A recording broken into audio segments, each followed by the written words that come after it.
Hello, Western Civilization 105. Welcome to week 4. I'm halfway through it. I just actually wanted to just keep encouraging all of you to stay steadfast, keep on top of it. I've been writing to some of you about papers, wanting to make sure that the works cited and dates are being put in there. Okay. And if you just continue to do that, you'll see getting full points is happening. So, briefly, I wanted to clarify something about the terms when we were going over for last week. And that mainly went well, but I feel like a lot of you are still rushed. There's a lot of confusion. And even I want to clarify something that I said about socialism. And when I was realizing as I listened back to my lectures, I also learned a little bit more about this when I was in Europe over a year ago. I stayed for almost 3 months in Europe. I was about 2 months in the Netherlands. And so just to clarify, in case it was a little bit confusing, socialism, liberalism, and conservatism are examples of terms that, when they were originally used, meant something very specific and concrete, that now in different parts of the Western world, and because that's what we're learning about is Western civilization, right? Now those terms have much more variables to them that makes it a little bit more confusing. And so I really needed to make it clear to you where they were at the beginning of their inception within the 19th century. Okay, so socialism originally would have just been a movement viewing that workers should be in control or own the means of production. And there wasn't actually that much difference between socialists and communists, except that Karl Marx made a more sophisticated system. So sophisticated that he actually called it scientific socialism. And that was his theory of history, okay? Now, look, if you don't know all this right now, I mean, we're covering so much information, but for those of you who really are paying attention to this stuff, I really want to make sure I get that clear for you. Now, in my lecture, I mentioned that socialism is if you own some means of production and the rest would be in private sector, like capitalism. That's essentially what socialist parties have fought for in the since its inception. Okay, and so like if you're in Europe, in Western Europe in particular, or in the Nordic countries, so basically Scandinavia and UK and the continent. You have people who call themselves socialists or social democrats, democratic socialists. These are all not the same things. They all pretty much originally did come out of the same type of politics. Ultimately now, this is just maybe to help clarify something for you. Scandinavia would call them, they would say that they have a social democratic system, not a democratic socialist system. Now, so Bernie Sanders called himself a democratic socialist.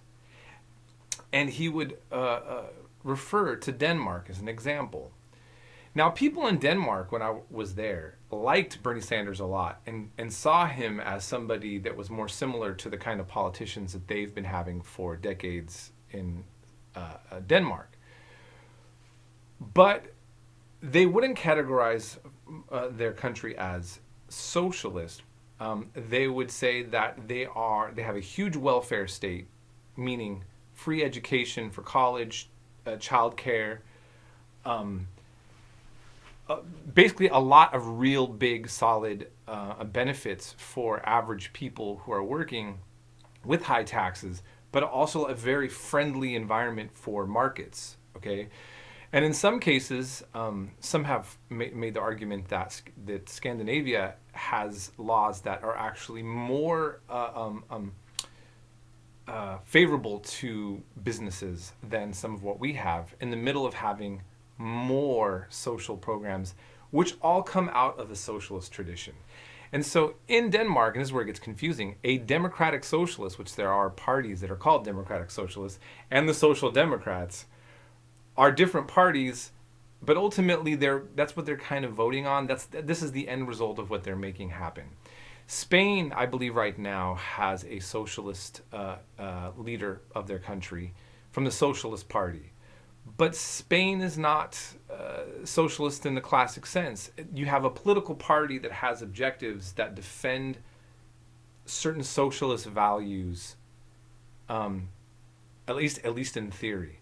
And you know, some of these so-called socialist party in Europe have actually been the ones that have helped bring in more capitalism at times, or take away regulations. Like all political groups, people don't always deliver on what they say they're going to deliver on, right? And so it gets a little bit confusing. Just like I was telling you, the word liberal in the classic sense would have referred to individual rights and economic rights to not be regulated, the opposite of socialism. But in the United States, Democrats are always being called, liberals are always being called socialists. But those two things don't go together at the time periods that we're talking about. They're actually diametrically opposed. Okay? And then conservatives would have been preserving the world order of monarchies. Now, our conservatives were against monarchies. So here's the question.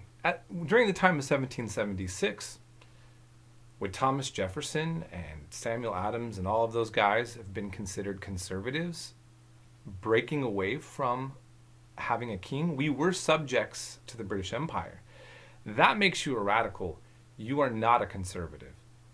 But then, once the order is set up, the established order, people now want to conserve what they view to be the original intent of our founders. Do you see how that works? Okay, so like a Russian conservative wants big government, like a big state, a strong hierarchical structure.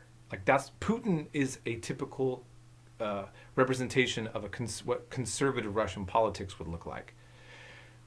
But having that kind of power and authority would be antithetical to what our traditional conservatives have been in the United States, which want more, like less government intervention. They want decentralized, more states' rights, and not such a strong federal government. Okay, so I just wanted to kind of help clarify these important terms, especially because politics is so contentious here in the United States, and we talk about politics and views in a very limited way, meaning that we don't understand how they're operating in the rest of the world. And sometimes even, I have a friend from Cuba, and she's very angry with the communist government and socialism in Cuba. And when friends of mine on Facebook were posting something about Bernie Sanders, she's like, you have no idea how bad socialism is. She's comparing Cuba to the term socialism. But as I was telling you, Western Europe has a different set of experiences than Latin America or some other places. So, Spain, again, has a socialist in power. So does Cuba, and so does North Korea. What does Spain, North Korea, and Cuba have in common? Actually, not very much. So, I'm just throwing that out there. That's factual. I'm not making a defense of any particular thing or critique. I'm just pointing out that there are differences in something using the same word. Okay? Just like a conservative in Russia is going to be operating in a different way than a conservative in America. Okay? On certain things. And so that's about it. Oh, and I'm just posting a video of my daughter just because I wanted to. It's COVID time. People can't get out. She likes to be a performer. She's a musician. She got a lot of her skills from my ex-wife, I have to confess, not mine. And so I just thought I would post her doing this video with this guy in Portland.